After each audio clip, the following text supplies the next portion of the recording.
City Mouse, Country Mouse, and two more mouse tales from so I don't know, the Mouse Book.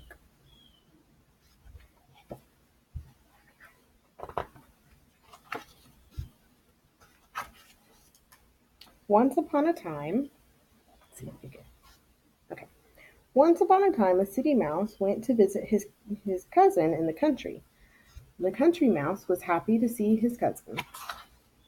The country mouse did not have fine food, but he was happy to share what he had with the city mouse. The city mouse turned up his nose at the country food, and he invited his cousin to come have dinner with him in the city. No sooner said than done. The two mice set off for the city.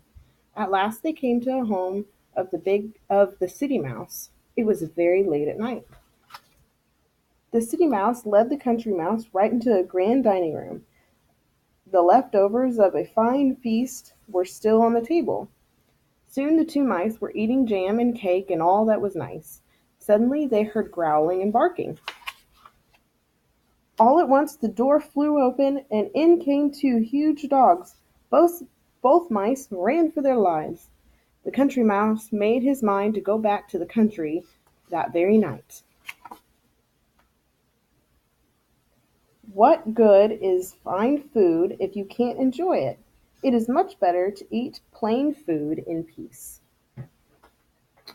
The Lion and the Mouse. Once while a lion was sleeping, a little mouse ran up and down his back. Soon the lion woke up. He put a big paw on the mouse. He opened his big jaw to swallow him. The mouse begged the lion to let him go. He promised to help the lion some day. The lion laughed at the thought of a little mouse helping a giant lion, but he lifted his paw and he let the mouse go. Not long after, the mouse saw the lion tied to a tree. The lion had been trapped by some hunters. The little mouse went up to the great lion and he gnawed right through the ropes. Soon the lion was free.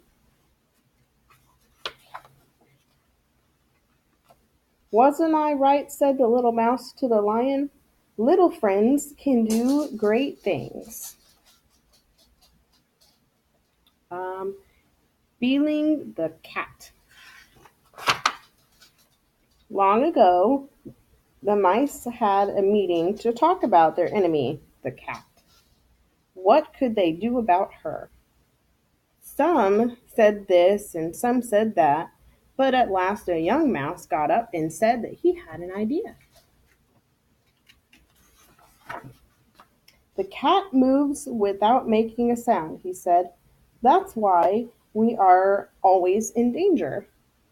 And," he said, "if we could hear her coming, it would be easy for us to run away. Now, my idea is this. We will tie a bell around the cat's neck.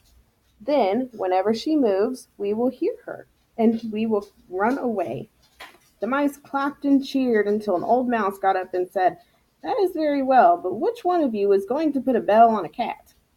The mice looked at one another in silence, and no one ever spoke again of belling the cat.